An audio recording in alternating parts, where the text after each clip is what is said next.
Di sebuah kampung, hiduplah sekumpulan orang sebagaimana biasanya.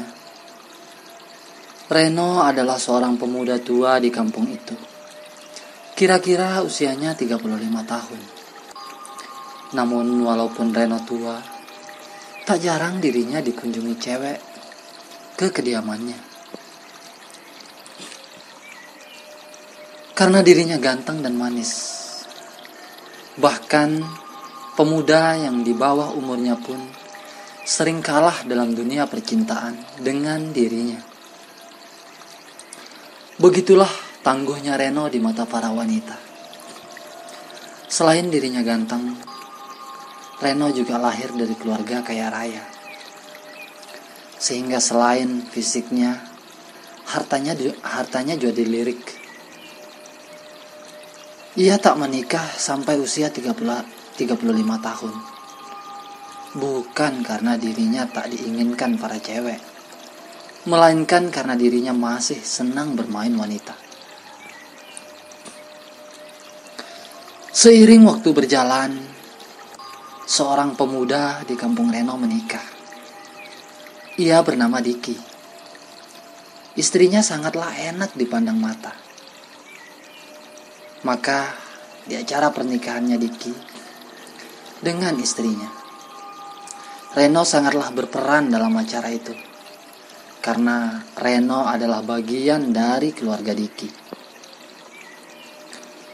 3 bulan kemudian pernikahan Diki. Hari-harinya hidupnya terkendala ekonomi.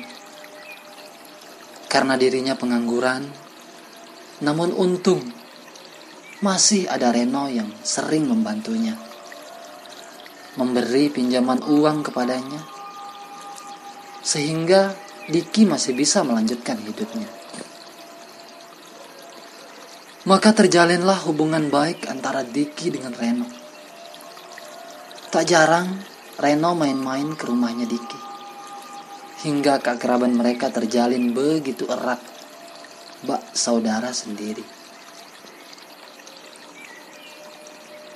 Singkat cerita, di 6 bulan usia pernikahan Diki, ia ingin mencari hidup lebih layak. Maka malam itu Diki, istrinya dan Reno berdiskusi. Di manakah Diki akan mencari rupiah untuk menafkahi istrinya? Begitulah topik pembahasan malam itu. Maka malam itu juga Reno memberikan solusi kepada Diki untuk pergi merantau ke luar negeri. Dan uang keberangkatannya siap ditanggung Reno. Singkat perbincangan mereka, yang akhirnya istri Diki menerima masukan Reno dan memutuskan untuk merantau ke luar negeri. Besoknya pun Reno mengajak Diki mengurus keberangkatannya. Maka 1 bulan kemudian, Diki akhirnya berangkat ke luar negeri. Di sanalah rasa kangen istri Diki terasa setelah rumah tangga mereka harus terpisah demi hidupnya lebih baik. Tibalah bulan gajian pertamanya Diki di negeri rantau. Maka saat itu istri Diki meminta bantuan ke Reno untuk mengurus pengiriman itu. Begitulah percaya Diki kepada Reno. Karena semenjak di rumah sebelum di rantauan, Reno, Diki dan istrinya sudah sering hidup bersama. 1 tahun kemudian Diki berhasil di luar negeri rantaunya. Maka sesuai pesan Diki, istrinya membangun usaha kecil-kecilan dari kiriman uang sang suami. Seiring waktu berjalan, usaha istrinya Diki semakin maju. Namun kala itu tetap atas dukungan dan bantuannya Reno juga. Tak jarang walaupun Dika sudah di luar negeri, Reno sering mendatangi rumah istri Diki. Namun mengetahui hal itu, Diki tak ada masalah karena ia sudah tahu sifat baiknya Reno, tetangga kampungnya itu. Maka tiba pada suatu malam, Diki baru saja usai teleponan, mencurahkan rasa kangennya dengan istrinya via telepon saat itu. Selayaknya ia membahas tentang kerinduan dengan belayan sang suaminya. Maka istri Diki saat itu jadi tak tertahan. Namun sayang, belayan sang suami tak mungkin ia bisa nikmati karena terbatas oleh ruang dan waktu.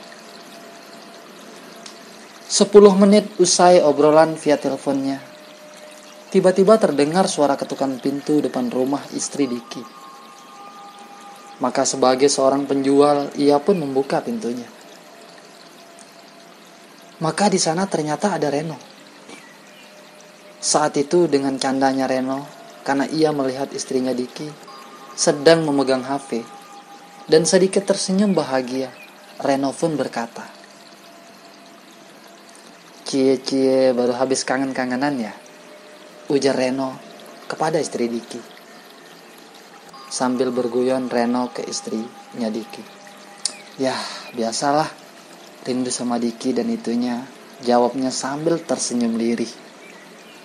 Maka Reno dengan instingnya yang agak jorok menawarkan diri dengan nada seriusnya. Melihat ia terlihat sedikit kebelet ingin dibelai Diki, maka istrinya Reno pun jadi terbawa suasana. Karena ajakan Reno, dengan diam ia menjawab dengan senyumnya. Maka Reno pun akhirnya masuk dan menarik tangan istrinya Diki, sembari berbisik, "Ayo masuk." Maka istrinya Diki yang masih terbawa suasana ajakan suaminya, namun karena saat itu Reno datang di momen yang tak terduga, maka terjadilah antara keduanya di dalam ruangan pengantin mereka. Namun kala itu ketika mereka sedang melangsungkan mantap-mantapnya, tiba-tiba suara pintunya terbuka. Maka mereka pun kaget dan mencari tahu siapa di sana. Stop sampai di sini. Untuk kelanjutan kisah ini ada di episode kedua ya teman-teman. Salam Gerbang Kehidupan 92. Terima kasih telah tonton video ini. Kisah-kisah yang ada di video ini murni kisah nyata kehidupan. Karena itulah pesan kami, ambil positifnya, buang jauh-jauh negatif.